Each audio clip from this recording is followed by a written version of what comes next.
kira-kira amalan apa yang pernah dilakukan oleh Nabi saat di bulan Ramadan, itu yang kita rencanakan sehingga kegiatan kita tahun ini terencana dibandingkan dengan tahun-tahun yang kemarin. Satu, mari kita ambil hadisnya, kita keluarkan dulu dalilnya. Rencana amal pertama yang sering dilakukan Nabi itu adalah meningkatkan kuantitas dan kualitas sholat. Ya, meningkatkan kuantitas dan kualitas sholat. Kita ambil beberapa hadisnya. Misal satu tentang sholat, kita ambil di Al-Bukhari hadisnya, nomor hadis 1147. Ya. Zuhur kurang 4 menit, 11.47. Zuhur kan 11.51 kan. Hadis Muslim, nomor hadis 738. Ambil satu, bisa menggunakan alternatif yang kedua. Ya, kita ambil lagi hadis Muslim misalnya, bisa 764. Oke. Baik, pelan-pelan. Al-Bukhari-nya, ambil dulu teori umumnya di Al-Bukhari, kitab siang hadis 38. Kita ambil dulu, yuk lihat. Man qama Ramadan imanan wa ihtisaban ghufira lahu ma taqaddama. Dan sampai itu teori umumnya dulu ya. Al-Bukhari kitab siang nomor hadis 38. Nanti khususnya kita ambil yang ini. Dan pelan-pelan. Ternyata Nabi SAW saat masuk ke bulan Ramadan itu amalan sholatnya meningkat. Bukan cuma fardu ya, sunnahnya nambah. Kalau sunnah harian itu sudah biasa, rawatib yang 12 rakaat, 4 rakaat sebelum zuhur, kemudian 2 rakaat setelahnya, 2 rakaat setelah maghrib, 2 rakaat setelah isya, 2 rakaat sebelum subuh, itu biasa. Di sahabat sudah biasa. Ya. Yang ditingkatkan selain daripada itu. Jadi Anda bisa bayangkan, Allah memberikan nikmat kepada kita Ramadan, pahalanya luar biasa berlipat. Ketika datang Ramadan, jangan cukupkan dengan sholat fardu. Ya, fardu tambah ke masjid, yang biasa perlu meningkatkan ibadah sholat sunnahnya, ayo Ramadan tambah dengan sunnah, jangan kehilangan. Ya, 2 rakaat sebelum subuhnya, 4 rakaat sebelum zuhurnya, terus tingkatkan, termasuk sholat mutlak. Nah, di antara sekian sholat yang pernah kita kerjakan, khusus untuk Ramadan, Nabi mewanti-wanti kita agar konsisten menunaikan sholat yang disebut oleh beliau dengan kata qiyam. Ditunaikan setelah menunaikan sholat isya berjamaah plus sunnahnya.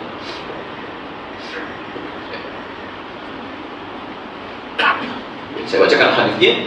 Man qama Ramadan imanan wa ihtisaban ghufira lahu ma taqaddama min dhanbi. Perhatikan kalimatnya.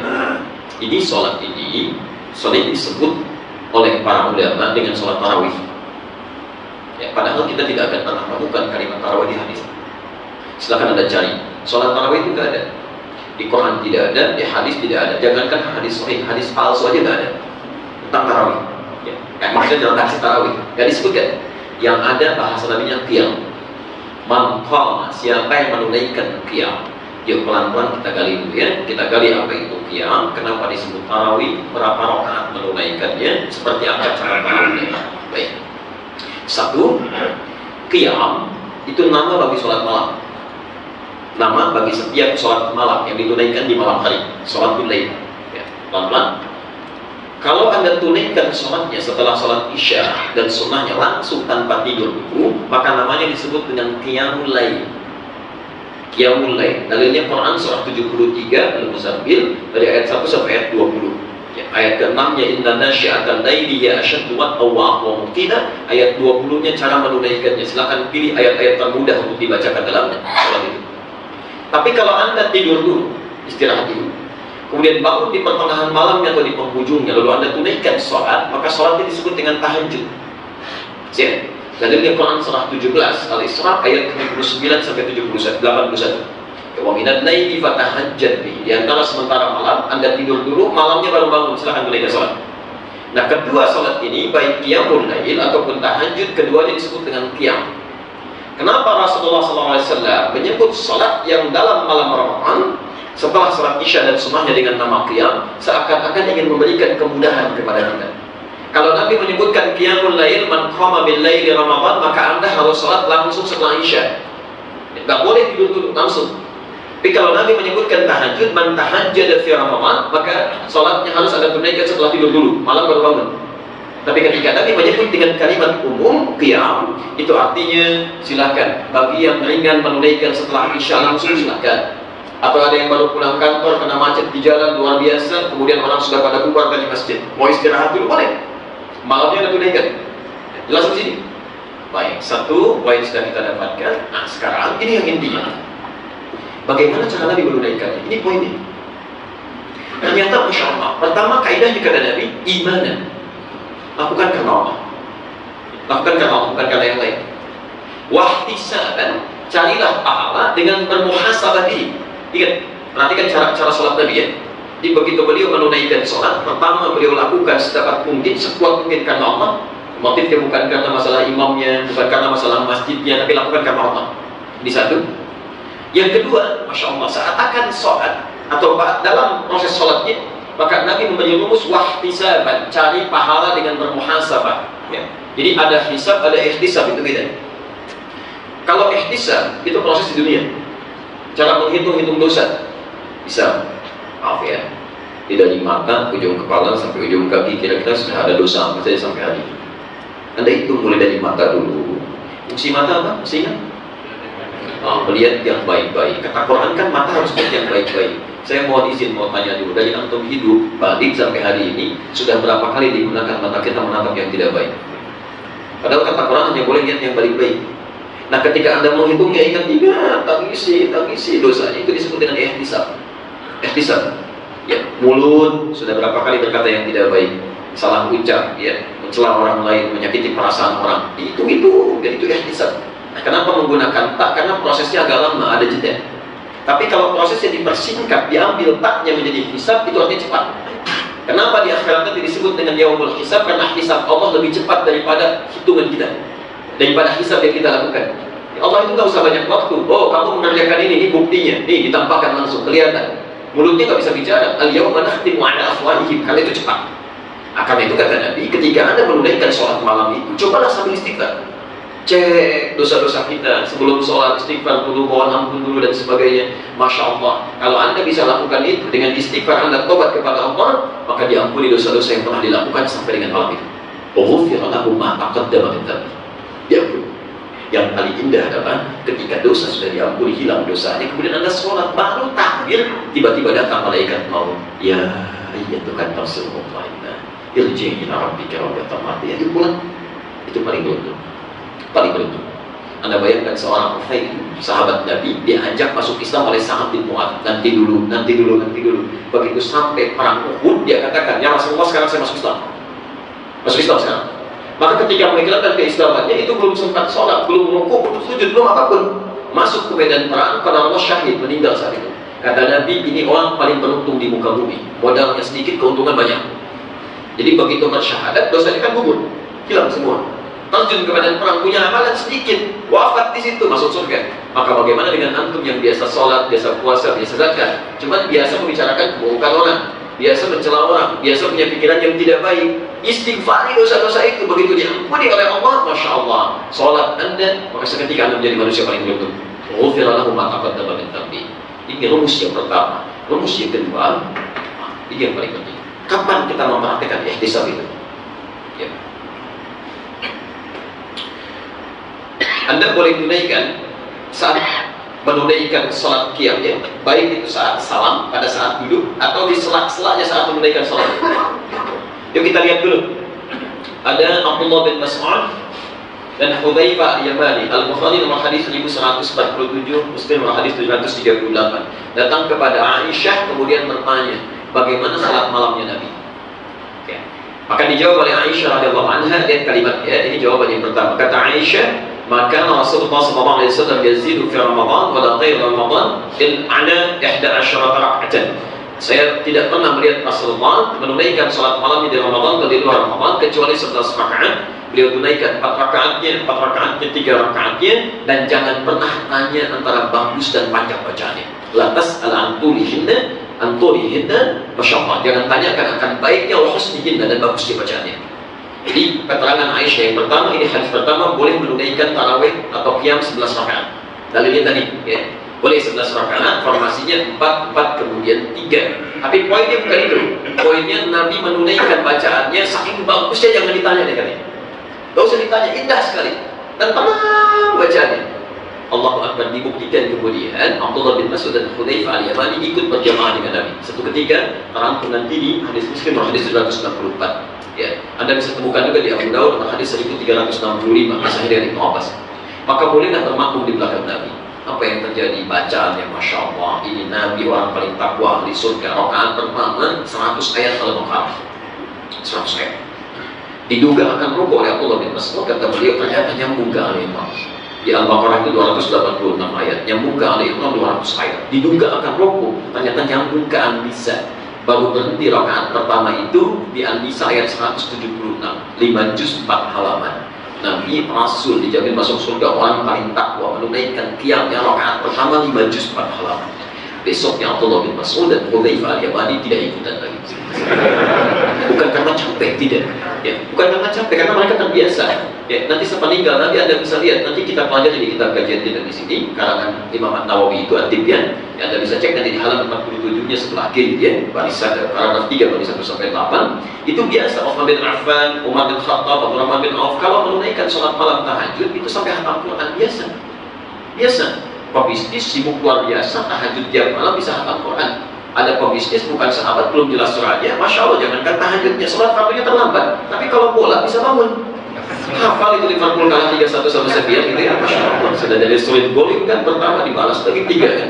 Hafal sampai ke situnya, tahajud gak bangun. Ada yang salah itu di situ ya. Saya nggak nonton sistem taklim, nggak ada ya. Baik, saya nggak membuang waktu 90 menit itu ya duduk di depan itu, padahal besoknya bisa dilihat lagi. Baik, saya kembalikan dulu ya. Saya kembalikan. Jadi ternyata tenang ditunaikannya. Nah, sesuatu yang ditunaikan dengan tenang, nyaman, ada pengaruh ke dalam jiwa, itu bahasa Arab disebut dengan tarwihah. Nah, tarwih itu ya. Dia ada jeda dulu. Begitu sujud, ingat-ingat dosa apa yang pernah dilakukan. Begitu salam, assalamualaikum, istighfar dulu, ingat-ingat sambil tenang, itu tarwihah namanya. Maka kata Abdullah bin Mas'ud itu sahabat paling hebat bacaan Qurannya, paling bagus terdengarnya. Tapi kalau sudah mendengar bacaan Nabi, kata beliau, tidak ada yang paling indah selain bacaan Rasulullah SAW. Hatinya itu luar biasa, menghujat ke jiwa. Itu tarwihah namanya. Tapi kalau dikerjakan terus-menerus 2 rakaat lagi, tambah 2 rakaat lagi, tambah 2 rakaat lagi, maka dijamakkan menjadi tarawih. Tarawih. Di tarawih itu sesungguhnya bukan nama sholatnya, tapi nama sifat sholatnya. Sifat sholatnya di sholat Nabi itu ditunaikan dengan tarawih, tenang bacaannya, antara gerakan ke gerakannya nyaman, ada sentuhan ke dalam jiwa dalam bacaannya. Sesekali beliau menunaikan 13 rakaat, pernah bersama Ibnu Abbas. Ya, ada dalilnya misalnya hadis Muslim hadis 264. Jadi Abu Daud 1365. Ada sahabat yang sampai 20 rakaat, ada di Al-Bukhari ada temukan hadis 2010 sampai 2011. Umar bin Khattab melakukannya.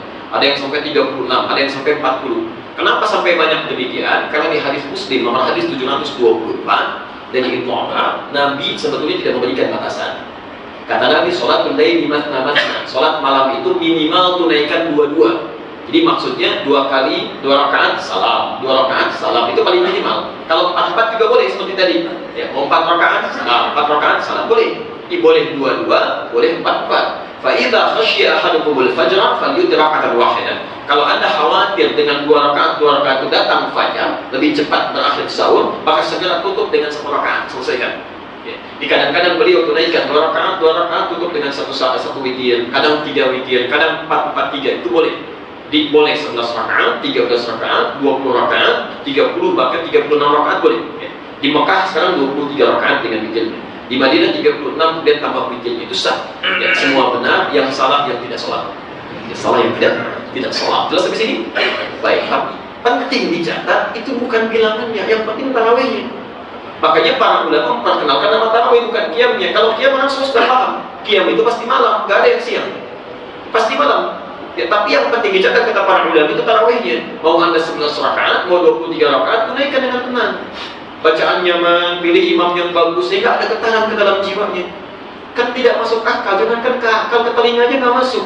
Ya, yang 11 rakaat bisa 1 jam, yang 23 15 menit. Allahu Akbar, Allahu Akbar, Allahu Akbar, Allahu Akbar. Itu bukan tarawih namanya.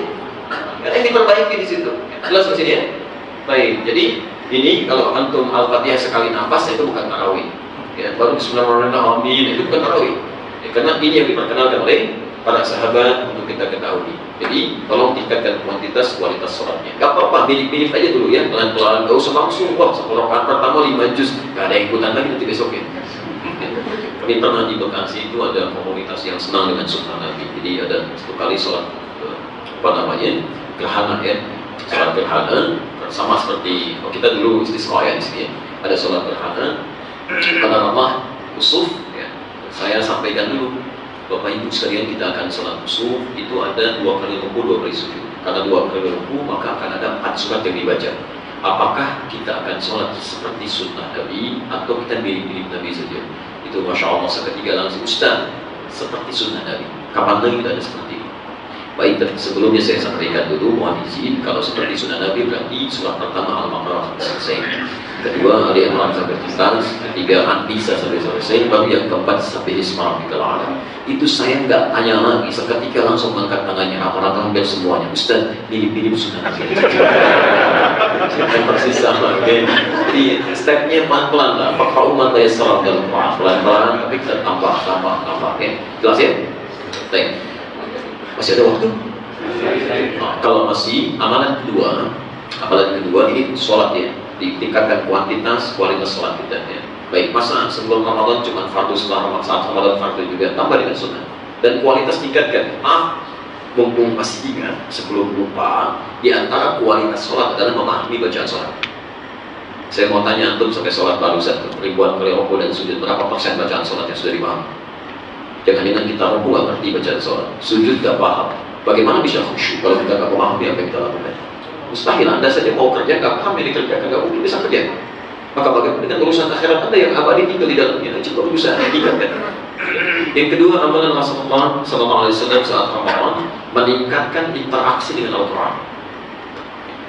Meningkatkan interaksi dengan Al-Quran. Bukan baca Al-Quran, tapi interaksi dengan Al-Quran. Interaksi dengan Al-Quran, saya agak cepat saja ya, dibagi pada 3 bagian. Ini sangat penting ya bahasannya, saking pentingnya nggak bisa dihapus tulisannya. Bisa pisahkan dulu. Di sini ada 3 bagian cara berinteraksi dengan Quran, dan semuanya Rasulullah SAW itu saat Ramadan beliau berinteraksi.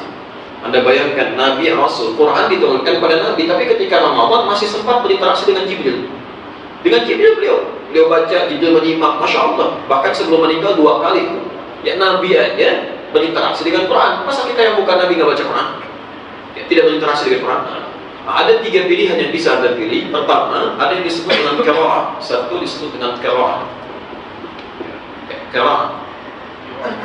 Qiraah itu artinya sekedar membaca tanpa harus menyertakan terjemah dan pemahaman.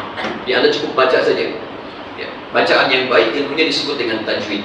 Masya Allah, kalau Anda bisa melakukan ini, baca ini, maka pahalanya 1 hurufnya berapa? Tahu dari mana? Di At-Tirmidzi nomor hadis 2910, man qara'a harfan min kitabillah falahu asyru hasanat. Siapa yang baca 1 huruf saja dari kitab Allah, dia dapat 10 kebaikan setiap hurufnya. Walam aqul alif lam mim harfun, saya tidak sebutkan kata Nabi alif lam mim 1 huruf, walakin alifun harfun, lamun harfun, mimun harfun. Di alif 1 huruf, lam 1 huruf, mim 1 huruf. Jadi kalau Anda baca alif lam mim dapat berapa? Itu sekarang. Tapi Ramadan tidak. Karena Ramadan hadisnya khusus, hadisnya qudsi di kitab Siyam Al-Bukhari nomor hadis yang pertama. Wasyamu wa ana ajzi. Puasa itu untukku kata Allah, dan aku yang khusus memberikan pahala pada setiap amalannya. Wal hasanatu bi asyri amsalha, dan setiap amal kebaikan yang dikerjakan oleh orang puasa dikali 10 kali lipat lagi dari amalan biasa. Jadi kalau Anda baca Quran hari ini Sya'ban, alif lam mim dapat 30, Ramadan kali 10 lagi. Setiap hurufnya 100 kebaikan. Itu pun kalau Anda hitung. Kalau Anda nggak hitung, itu lebih daripada itu. Ya, karena rumus ibadah di Quran, setiap Anda hitung diberikan sesuai hitungan. Anda tak hitung diberikan tanpa hitungan agama. Ya. Misal infak nih, sekali infak berapa pahalanya? Berapa kali lipat? 10 terlalu sedikit Pak. 70 lebih sedikit lagi. Masya Allah. Ya, yang banyak berapa? Di Quran surah kedua Al-Baqarah ayat 261. Posisi paling kiri di sebelah atas. Itu minimal 700. Mathalul ladzina yunfiquna amwalahum fi sabilillah kamathali habbatin ambatat sab'a sanabil fi kulli subulatin mi'atu habbah. Perumpamaan orang infak di jalan Allah ketika dia keluarkan seperti menanam 1 benih. Tumbuh 7 tangkai. Setiap tangkainya melahirkan 100 butir. Jadi kalau diilustrasikan, Anda infak 1.000 rupiah, itu dikalikan 7 dikali 100 kali 700, itu nilainya 700 kali lipat. 700 kali lipat. Kalau Anda hitung, kalau nggak Anda hitung, ini ayatnya sering dipotong di sini. Selesaikan ujungnya. Wallahu yudha'ifu liman yasha. Allah akan melipat gandakan pada siapa yang dikehendaki, yang tidak pernah menghitung amalan itu. Sampai aja dapat tuh, Masya Allah. Jadi kalau Anda nggak baca Quran saat Ramadan, itu ruginya total. Sudah Allah naikkan 10 kali lipat lagi, Anda nggak baca. Ya, mau sampai kapan? Baik, itu yang pertama. Yang kedua disebut dengan tilawah. Tilawatul Quran. Ya, tilawah. Masya Allah. Tilawah itu bacaan Quran dengan menyertakan pemahamannya, ya, terjemahnya, artinya, tafsirnya. Nah, itu pahalanya lebih banyak dari yang pertama. Ya, saya sarankan Anda kalau sudah lancar bacaan Qurannya, maka segera beralih pada tilawah. Atau Anda bagi 10 hari pertama khatam Quran, selesaikan. Ya, maka 10 hari kedua Anda tilawah bisa. Ya, nggak usah banyak-banyak tilawah, itu 5 ayat aja, 3 ayat aja Anda keluarkan. Tapi pahalanya luar biasa. Anda baru belajar saja, ya, belum sempat diamalkan, itu sudah mendapatkan 4 kemuliaan. Hadis Muslim nomor hadis 2010. Ya, kata Nabi, majtama'a qaumun fi baitin min buyutillah, tidak akan pernah berkumpul orang-orang bertilawah Quran di salah satu rumah. Yatluna kitab Allah, bertilawah dia, memahami maknanya. Ya. Anda lihat idza zulzilatil ardu zilzalaha, Anda lihat artinya, terjemahannya, maknanya seperti apa. Illa, kecuali akan diberikan 4 kemuliaan. Ghasyiyatuhumur rahmah, rahmat Allah saat itu diliputkan pada dirinya. Kemudian nazalat alaihi sakinah, pada jiwanya diberikan ketentraman. Wa hafathumul malaikah, Masya Allah. Kemudian malaikat datang berkerumun mengikuti kegiatan dia. Ya. Jadi walaupun Anda cuma seorang, 2 orang, itu malaikat hadir. Dan yang keempat, wa dzakarahumullahu fi man 'indah, disanjung oleh Allah sampai selesai kegiatan. Dan kalau Anda amalkan, ini berita baiknya. Kalau Anda amalkan hasil tilawah Anda, bisa Anda baca ayat tentang sholat, alladzina yu'minuna bil ghaib wa yuqimunas shalah. Anda lihat artinya. Lalu belajar tentang fikih sholat, bagaimana cara takbir yang benar. Oh iya, angkat sejajar dengan bahu, hafawan kibai. Ya, hadis Al-Bukhari hadis 715. Angkat sejajar dengan telinganya. An-Nasai hadis 1101. Dilihat, dipahami, dipraktekkan. Saat Anda amalkan itu, Anda dapat pahala lain. Pahala lain. Lihat kalimatnya. Hadis Muslim nomor hadis 1389, At-Tirmidzi 2862, dan Ibnu Majah nomor hadis 219. Di Ibnu Majah ini paling komplit. Wa fadlul 'alami 'ala al-'abid ka fadlil qamari 'ala sa'il kawakib. Dan keutamaan orang yang telah belajar dengan ilmu kemudian dia mengamalkan dalam ibadahnya, itu dibanding orang ibadah tanpa ilmu, keutamaannya bedanya seperti keutamaan rembulan dibandingkan seluruh benda yang ada di langit. Ya, dibandingkan seluruh benda yang ada di langit. Berapa ada benda di langit? Jadi kalau kita ambil 1000 bulan aja, 1000 bulan, maka saat Anda takbir begini, Allahu Akbar, takbir dengan ilmunya dengan tanpa ilmu, itu bedanya seperti 1000 bulan dengan yang tanpa ilmu. 83 tahun takbir, itu kalau diambil 1000 aja, maka berapa benda yang ada di langit itu? Dikalikan sekian. Itu Masya Allah, itu pahalanya luar biasa. Tilawah itu. Ya. Dan dia dapat pahala qiraah karena dia bacakan. Maka itu kalau Anda sudah paham dengan bacaan Quran, sudah selesai, pindah ke tilawah. Kan orang tua kita suka mengarahkan di situ ya. Kalau Anda punya acara-acara di kantor dan sebagainya, kan ada yang baca, di sampingnya ada yang terjemahkan kan? Siapa namanya? Salih tilawah. Dan kebetulan mungkin Bu Sari yang terjemahkan, maka disebut dengan salih tilawah. Kalau Pak Edi mungkin Edi tilawah ya. Pak Budi tilawah ya. Ini salih tilawah itu nggak ada ya. Orang Indonesia itu Masya Allah pintar menambahkan atau melihat sesuatu ya. Tilawah, cukup tilawah ya. Karena kadar Allah dulu Bu Sari, maka disebut salih tilawah. Kadang-kadang nggak konsisten, yang tilawah Nina disebut Sari juga ya. Dengan Sari tilawah, Masya Allah. Baik, jelas di sini. Saya tutup yang terakhir di sini kita berhenti, disebut dengan tahfidz. 3 disebut dengan tahfidz. Kita berhenti di sini. Ini menghafal, dan pahalanya lebih banyak dibandingkan 2 tahun. Saya ilustrasikan begini. Anda baca Quran qiraah 1 juz, tahfidz cuma 5 ayat. Banyak mana pahalanya? Banyak mana 1 juz atau 5 ayat? Belum tentu 1 juz. Karena yang baca 1 juz, dia cuma sekali baca. Alif Lam Mim, dzalikal kitabu la raiba fihi hudan lil muttaqin. Tapi yang tahfidz tidak.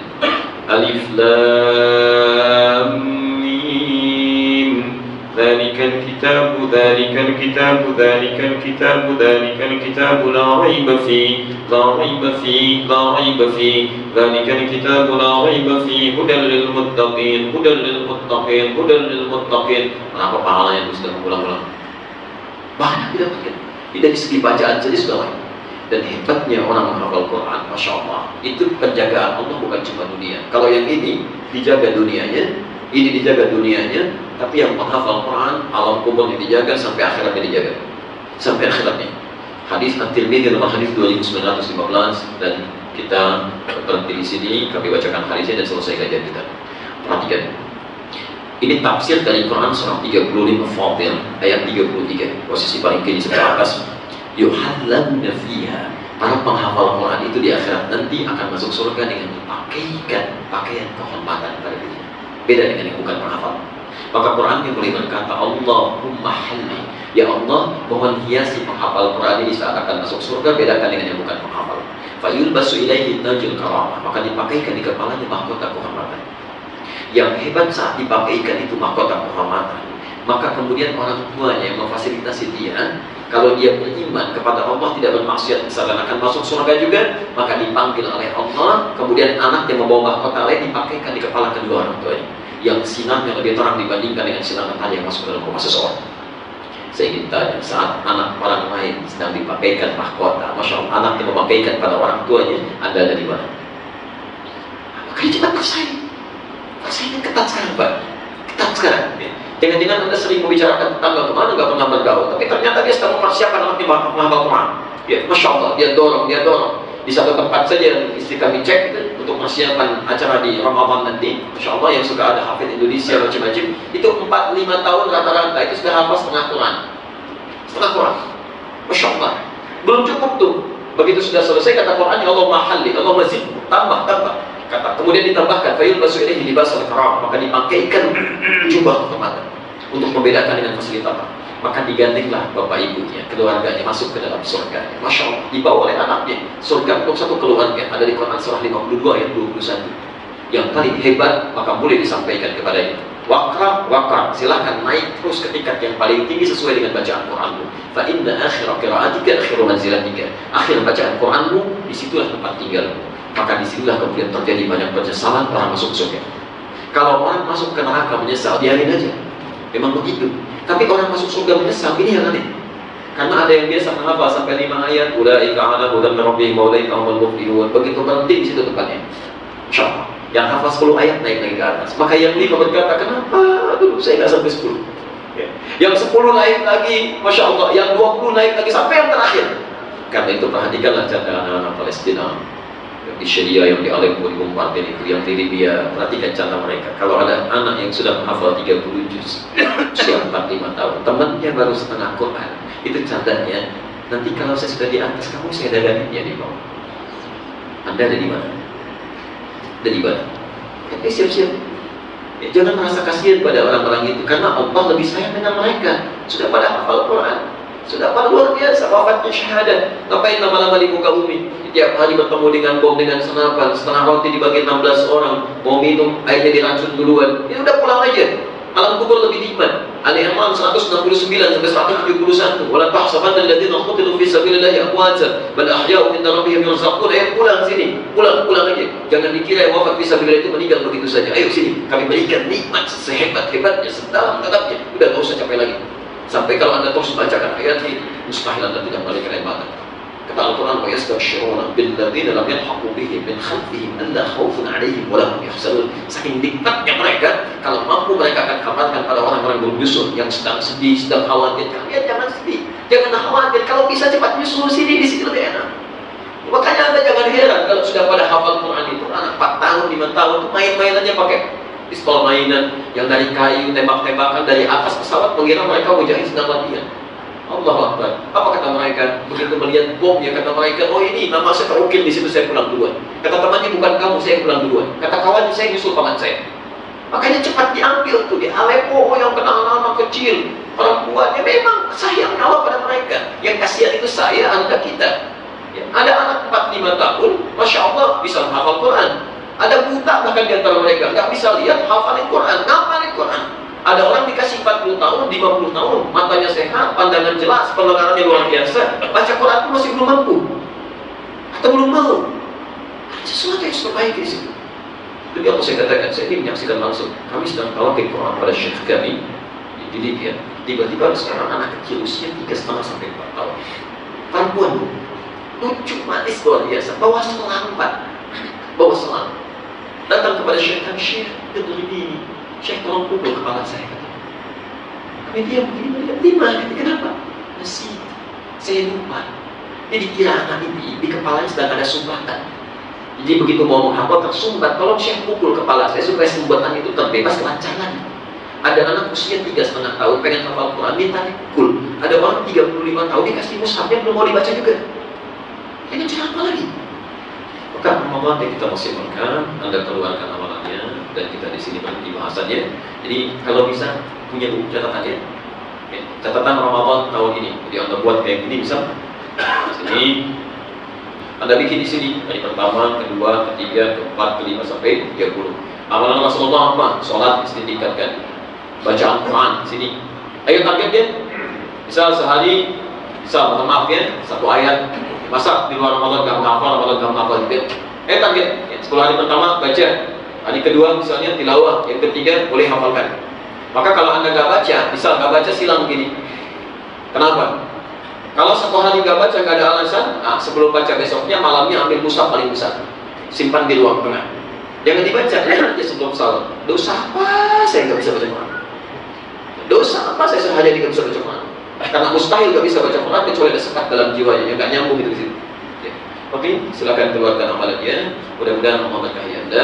Dan yang paling bagus untuk menghafal itu 10 hari terakhir. Ya, silakan sambil itikaf Anda bacakan. Berita baiknya, karena ada di Timur Tengah, memanfaatkan seperti Anda seperti sambil Jumat sibuk ya. Begitu Ramadan, dia itikaf, cita-citanya hafal 3 juz 10 hari dalam 10 hari. Maka pamit pada istri, ini kisah nyata, pamit pada istri ya. Istrinya mendukung, dipersiapkan, Masya Allah, berangkat. Istrinya pun memotivasi, saya pun harus menghafal. Maka punya anak 3, salah satunya masih disusui, masih kecil-kecil. Istrinya menghafal, ya sambil merawat, dia menghafal juga. Begitu selesai suaminya pulang, gembira luar biasa. Alhamdulillah hafid ternyata saya sudah hafal 3 juz. Istrinya cuma dia senyum ini. Ternyata istrinya hafal 30 juz dalam 10 hari. Luar biasa. Anda coba praktekannya, kira-kira Anda hafal berapa, istri Anda hafal berapa. Masya Allah, gak ada masalah, yang penting pahala yang dapat dari sini. Baik, kami kira itu yang kita sampaikan untuk kesempatan hari ini. Ya, mohon maaf kalau ada beberapa hal yang barangkali kurang terkait waktu kita juga. Terima kasih. Subhanallah wa bihamdika asyhadu an la ilaha illa anta astaghfiruka wa atubu ilaik. Wa akhiru da'wana alhamdulillahi rabbil alamin. Assalamualaikum warahmatullahi wabarakatuh.